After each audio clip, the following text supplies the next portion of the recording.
Arestado ang tatlong hinihinalang tulak ng ilegal na droga na pawang itinuturing na high-value targets matapos ang isinagawang buy-bust operation sa Barangay Padre Crisostomo, Cabanatuan City, Nueva Ecija nitong Martes, Hulyo 15.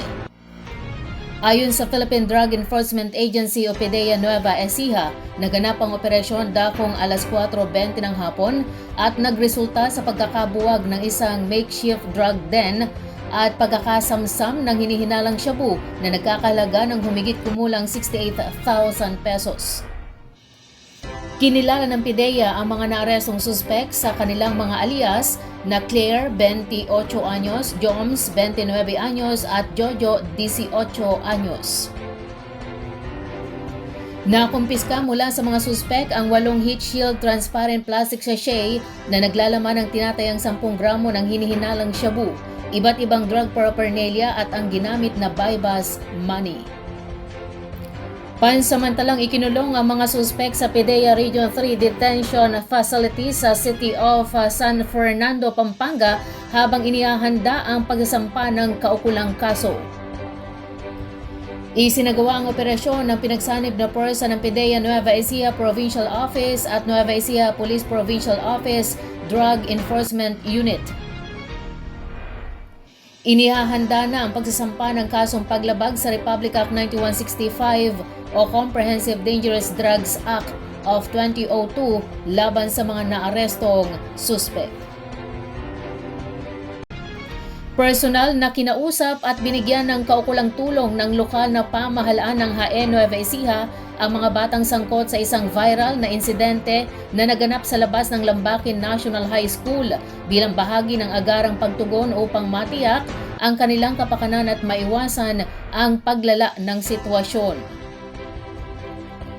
Sa isinagawang pag-uusap, nakatuwang ng lokal na pamahalaan ang HN Municipal Police Station o PNP, Municipal Social Welfare and Development Office o MSWDO, Rural Health Unit o RHU at pamahalaang barangay ng Lambakin. Kasama rin sa proseso ang mga magulang at guardian ng mga batang sangkot upang magkaroon ng maayos na pag-uusap at mapayapang resolusyon sa insidente.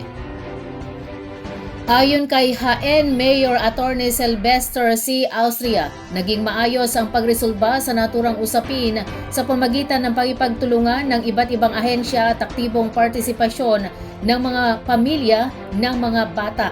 Aniya mahalagang matugunan hindi lamang ang agarang pangyayari kundi maging ang emosyonal at psikolohikal na kalagayan ng mga kabataang nasangkot. Bilang bahagi ng intervention program, patuloy na isinasagawa ang monitoring sa mga batang sangkot at sa kanilang mga pamilya. Kabilang sa mga serbisyong ibinigay ang medical check-up, counseling at iba pang psychosocial support upang matulungan silang makabangon sa naging karanasan at maiwasan ang pag-ulit ng katulad na insidente. Binigyang diin din ng pamahalang bayan ang kahalagahan ng pagtutulungan ng mga magulang, paaralan, barangay at mga kinauukulang ahensya sa paggabay at paghubog sa kabataan upang mapanatili ang kanilang kaligtasan at mabuting asal sa loob at labas ng paaralan. Patuloy namang nananawagan ng lokal na pamahalaan ng HN sa publiko na maging responsable sa paggamit ng social media at suportahan ang mga programang naglalayong pangalagaan ang kapakanan at kinabukasan ng mga kabataan sa komunidad. Nadakip ang 4 na katao habang isang ilegal na pagawaan ng peking pataba ang nadiskubre sa magkakahiwalay ngunit magkakaugnay na operasyon ng mga otoridad sa Nueva Ecija noong Hulyo 15. Ang serye ng operasyon ay bahagi ng pinaigting na kampanya laban sa agricultural fraud at economic sabotage na naglalayong protektahan ang mga magsasaka mula sa mga peking produktong pang-agrikultura. Unang isinagawa ang operasyon sa Barangay San Ricardo, Talavera, Nueva Ecija kung saan pinagsanib na puwersa ng Talavera Municipal Police Station, mga kinatawan ng Fertilizer and Pesticide Authority o FPA at ng complainant ang nagresulta sa pagkakaresto ng 3 individual na umano'y sangkot sa pagbebenta ng mga peking pataba. Nasamsam sa operasyon ang 260 sako ng counterfeit fertilizers na may iba't ibang tatak at tinatayang nagkakahalaga ng 258,000 pesos. Mula sa impormasyong nakalap sa naturang operasyon, agad nagsagawa ng follow-up operation ang mga otoridad sa isang hindi rehistradong bodega sa sitio Balasing, Barangay Santa Monica, Rizal, Nueva Ecija na ginagamit umano sa paggawa ng pekeng pataba.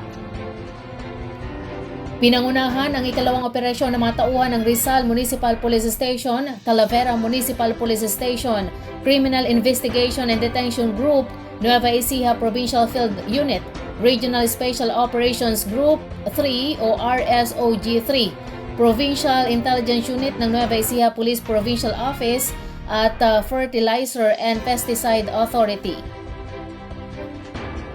Sa naturang operasyon, naaresto ang may-ari ng bodega matapos umanong mabigong magpakita ng mga kinakailangang permit at rehistrasyon mula sa Fertilizer and Pesticide Authority. Sa inspeksyon sa loob ng bodega, nadiskubre ng mga operatiba ang humigit kumulang 500 sako ng iligal na ginagawang pataba at 21 granulator machines na hinihinalang ginagamit sa produksyon ng mga pekeng fertilizer. Nakumpiska rin ang mga kagamitan, delivery trucks at iba pang ebidensya na may kabuang tinatayang halaga na 900,000 pesos na kalaunan ay isinailalim sa kustudiya ng Fertilizer and Pesticide Authority para sa wastong dokumentasyon at disposisyon. Ayon kay Police Regional Office 3 Director Police Brigadier General Jess B. Mendez, ang matagumpay na operasyon ay nagpapakita ng patuloy na determinasyon ng kapulisan at ng mga katuwang na ahensya na sugpuin ang pamimeke ng mga produktong pang-agrikultura na nagdudulot ng malaking pinsala sa sektor ng agrikultura at kabuhayan ng mga magsasaka. Patuloy namang pinapaalalahanan ng mga otoridad ang publiko, lalo na ang mga magsasaka at agricultural suppliers, na bumili lamang ng mga fertilizer mula sa mga lehitimong dealer at tiyaking rehistrado at aprobado ng Fertilizer and Pesticide Authority ang mga produktong kanilang ginagamit upang maiwasan ang pagkalugi at mapanatili ang kalidad ng kanilang ani.